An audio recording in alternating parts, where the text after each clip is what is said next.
strong.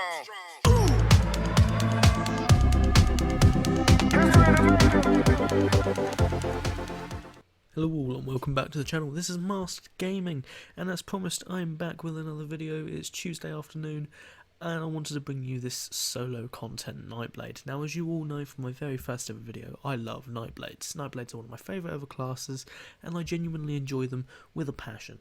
So I decided to make you guys a build in accordance to the new solo trial that is now available in PTS. It's called the Vaitran Hollows, I believe it's called, and it's a new VMA, essentially.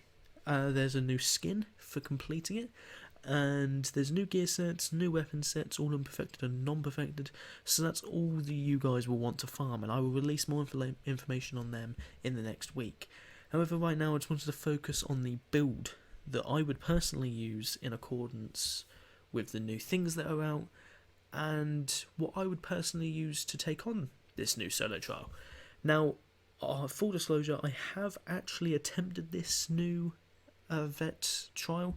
I only got to the second round purely because it keeps kicking me out. I completed the first round of bosses, did that completely flawless, and then the second round it keeps kicking me out on one of the new mechanics. So I hope they'll fix that in the next wave of the PTS, and I will get back on there and show you guys a full complete run of this new trial. I'm having a lot of my fun with it. I've compared the damage of the enemies and the health of the enemies to doing a veteran fungal grotto. The enemies' boss's health ranges from about 3 million, and enemies each have about 100k health, so it's as much as you would expect from doing a solo vet dungeon, and it's quite fun. So let's get right into the build. As you can see, we are a Nightblade, of course, running 10k maximum magicka, 15k max health, and 33,000 maximum stamina, so we've got quite a lot of stam to work with here. We've got 612 magicka recovery, 951 health recovery, and 1,269 stam recovery, so we've got a decent chunk there. We've got low spell damage, as to be predicted, and we've got 3.2k weapon damage with 52% weapon crit, with 14k spell resistance and 12k physical resist, with a base crit resist of 1,320. We are running the Shadow Mundus Stone, we are running the Artaeum Takeaway Broth, and we're ESO Plus, which has no impact on our build, don't worry. So I will pop a potion and I will show you guys what the stats are with a weapon damage and critical damage booster. As you can see, our weapon damage goes up to 3.8k and our weapon critical goes up to 6.64%. That means 64% of the time we are going to be getting a lot of critical hit damage, and our base weapon damage is a nice amount as well. And our stam recovery, if you notice, goes up to 1,610, which is very nice, meaning our abilities come back even faster, and it ties in with the race and build that we're playing. So I will now go into the gear. We are running the Vicious Ophidian, so we're running a precise Vicious Ophidian axe with an absorb stamina enchantment. We're running an absorb stamina enchantment and Nirnhone dagger of Vicious Ophidian. For those of you who don't know, Vicious Ophidian on the 2-piece adds 833 weapon critical. On 3-piece gives you minus Slayer at all times, which increases your damage done to dungeon, trial and arena monsters by 5%. On the 4-piece it adds 833 weapon critical, and on the 5-piece it adds 129 weapon damage, and it reduces the cost of your stamina abilities by 8%. When an enemy you have recently damaged dies, you restore 2.5k stamina and gain major expedition for 8 seconds, increasing your movement speed by 30%. These effects can occur once every second. So every second, if you're killing an enemy, you will get more stamina. This is brilliant, and the constant buff of having a reduced cost of abilities by 8% is very nice, and I like this set a lot. I've been using it ever since it first came out, when the game came out.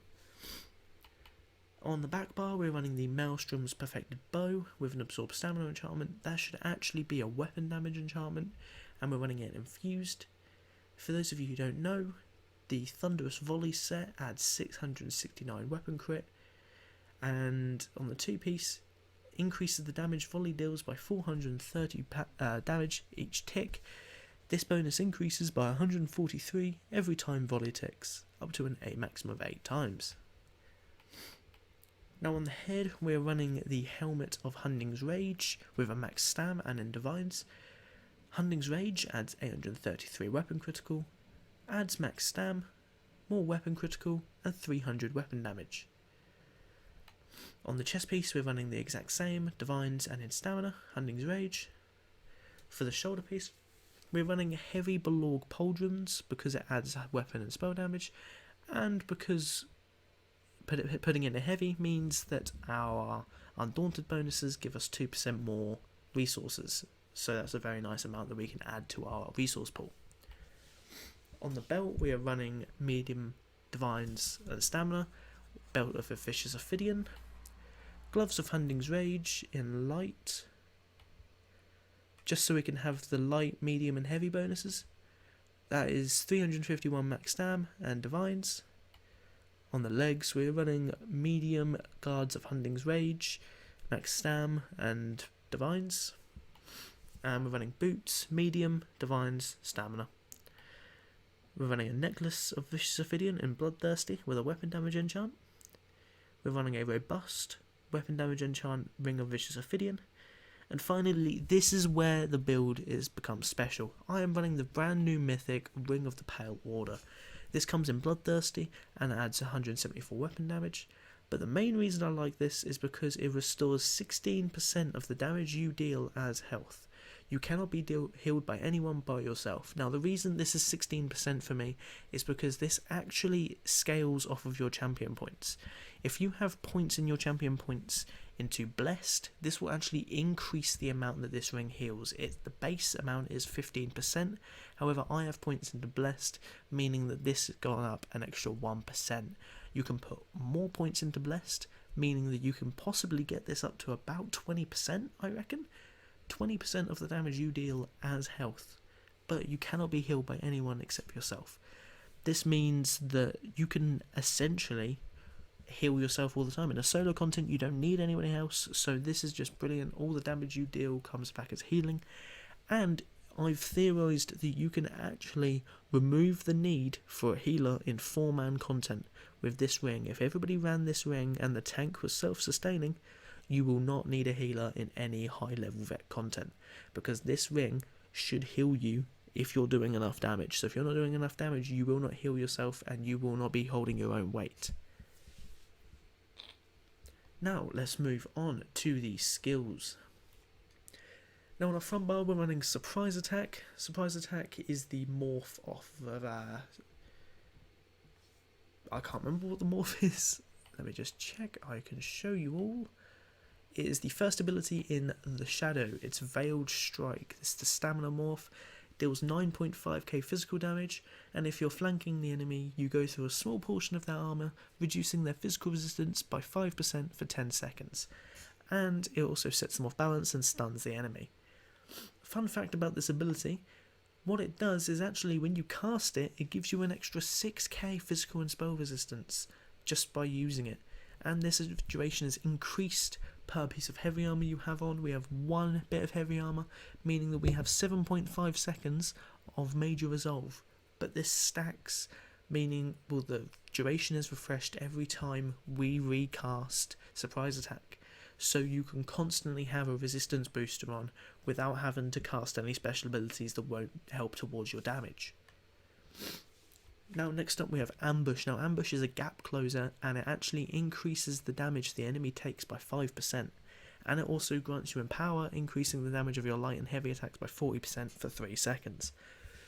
This is quite nice, as you can see in the footage down below. I use it as a gap closer. It really helps when you're going through those speed runs. It gets you through it a lot, and you can just go from one enemy to another if you need to in a split second. It's brilliant. It's got quite a long range as well, so it's one of those abilities that you really do need for solo content if you're trying to get a speed run. Now next up we have Killer's Blade. This is our Execute. This ability hits like a truck. I was doing a Trials dummy earlier and I was hitting for about 75,000 damage executes, and that was just after casting my Incapacitating Strike. 75,000 damage. That is a lot of damage just from spamming one ability. In the Execute phase, this is an ability that you need. Now next up we have Relentless Focus. Now Relentless Focus is a special one.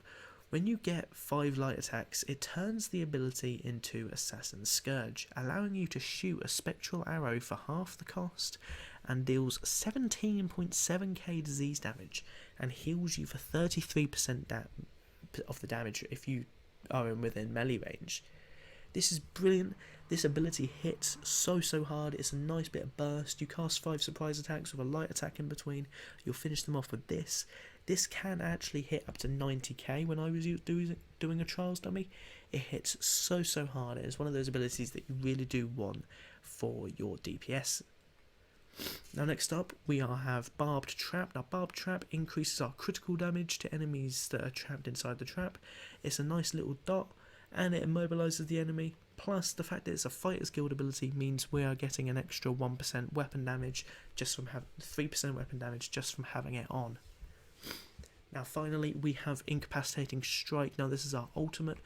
It deals 15.2k disease damage and makes them take 20% more damage from our attacks for 6 seconds. However, if you cast it with 120 or more ultimate, it turns into a different ability that stuns the enemy, and while slotted you gain Reeve, which restores 100 mag and stam when you deal damage with a light or heavy attack on an enemy with a negative effect on them.